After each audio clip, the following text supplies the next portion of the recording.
sundang, buti ka ba? Sundang ko na po siya. May news tech. Yan, nagdungan na ba ito silang tulo, no? Oo. News to, si Katagtang. Lagi kayo dungan. Esther, Murato, si Vista. Basta lang. Murag kusog na bay. May buntag. Murag mingaw man, busy man sa snacks. Atong pagtaod sa atong mga kaubanan diri sa presidential table, diri ang ato ang pinaka-supportive na PTA President, si Pastor Manuel, ang usa sa gigasahan sa maayong gugma sa iyang mga estudyante, si Magli Nyala, no? Ilang nag-eskwelahan mo nag-uban ta? Daghan ang eskwelahan na nag-uban ni ma'am.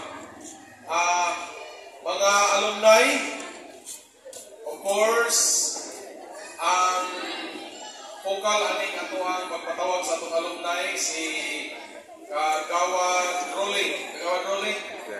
Yan. Kauban sa mga kauban.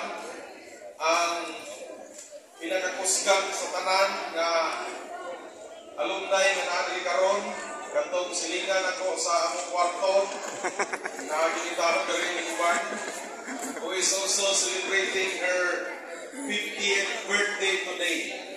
Oh, wala siya. Yan ang pinili ng ating uban na to. Dili maganta. Kahit kung mukanta mo, libre na siya. So, wala'y kanta. No, so, ayong buntag na itong tanan, before anything else, I'd like to thank you. Ako pasalamatan ang atong mga alumni, atong mga graduates sa Dinas. Sa una, nahimong kapruba, nahimong annex, no, prosperidad annex, naghan na kayong pangalan ni Paong Islan. Kanya ang saksay na 9 years ago, nahimo siyang Kamansi National High School, of course, by virtue of the Republic Act, creating and separating Kamansi National High School from Monte Vista National High School, and thereby naming the school Kamansi National High School, no? Which is originally carved out from the Dinas TESDA. Ikan ka rito sa TESDA ni Anika din. I have attended some homecomings, alumni homecomings, na naitabo, of course, with Mamyala, naghanap nga pila na nga homecoming sa mga alumni dito sa Kamansi o sa Dinas. Pero ang kasagaran ng mga nahitabo, puros to mga batch 1990, batch 1992, sila lang, batch lang. I purposely, ako tuminggi tuyo sa paghimo nga kinahanglan nga dunay school-led alumni homecoming. And this is it.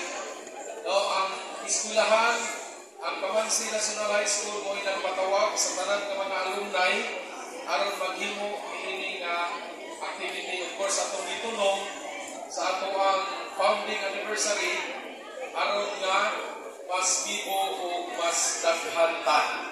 No? Unya, we are not actually expecting much attendance. Wala may nag-expect og daghan kayong attendance with the homecoming. Tungod kayo nasayod ni nga nagsugod pa lang ta. But of course, hindi mga naadili karon nga nalambog, hinaon nga ato ni kami kanakuha naman yun sila. Maunsa naman yun sila. Ma-inform naman. Kasunod naman na yun.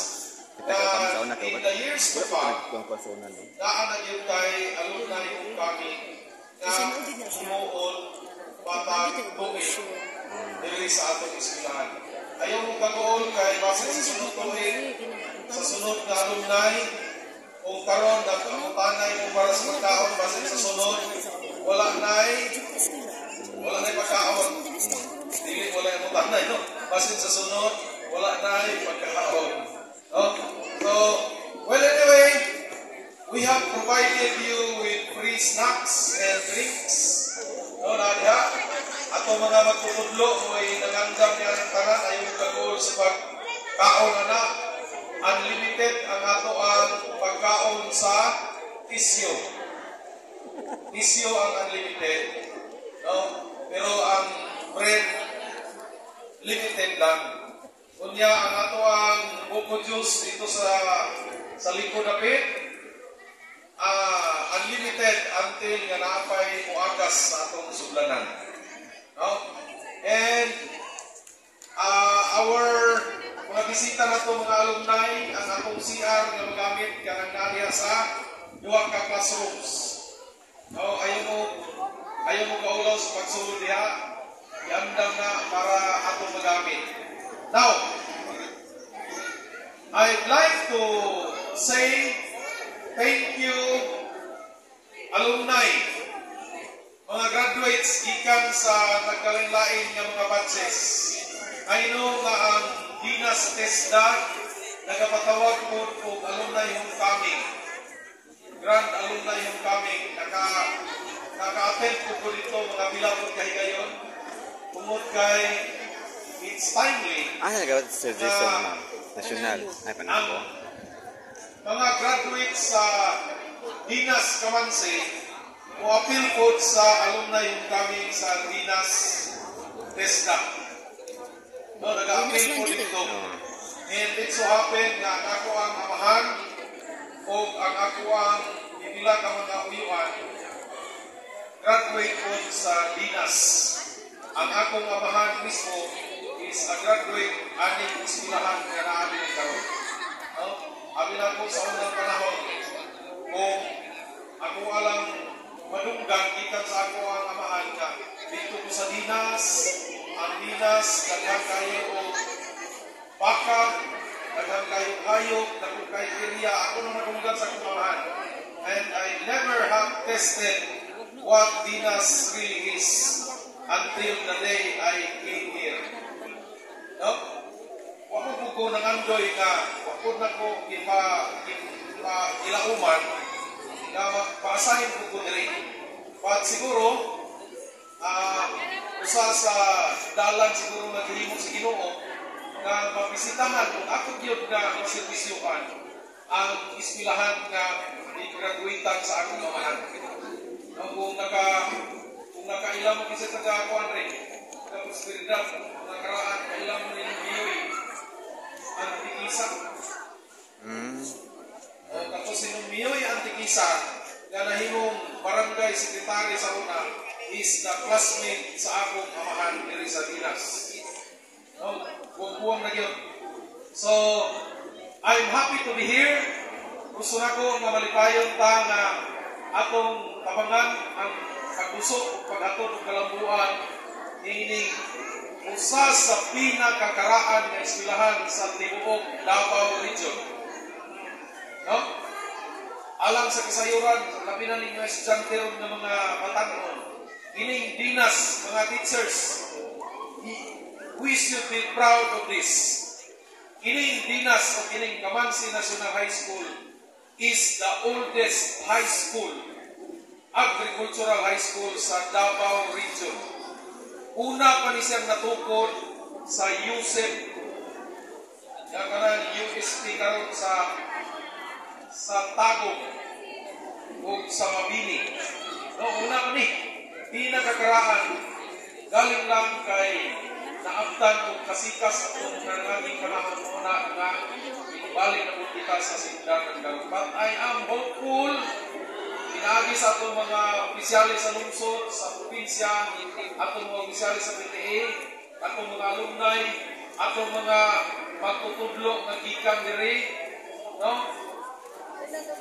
Ato yun na madala ang kalambuan alang sa maong eskwelahan ng Kamansi National High School. Kamansi National High School, pero layo sa Kamansi. No? Layo sa barangay Kamansi.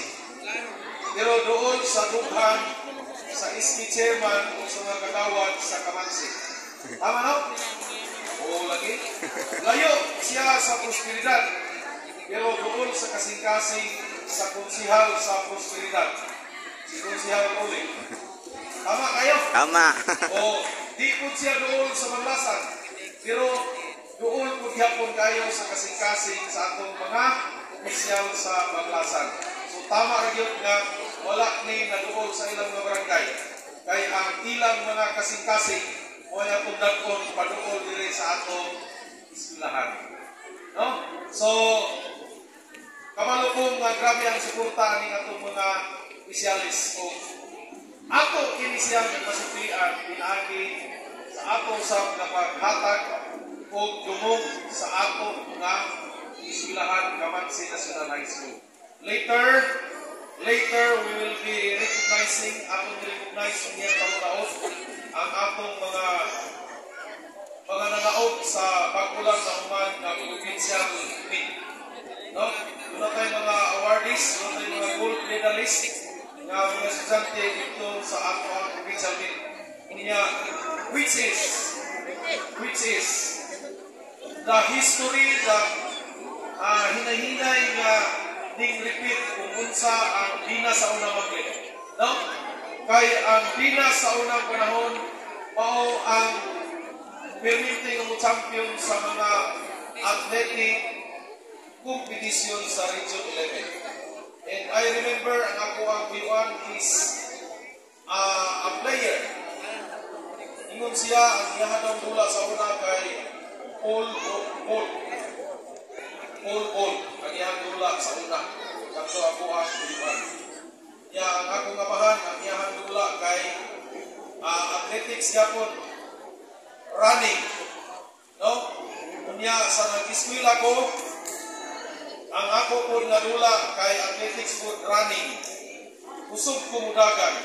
Unang akong nadakpan ang akong asawa na graduate sa Dinas National High School. Kaya na yung mudagan. So muna, namun sa kakusog sa akong dagan.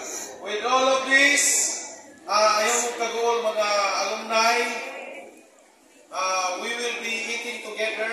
We will have our fellowship lunch kunyang taon. No?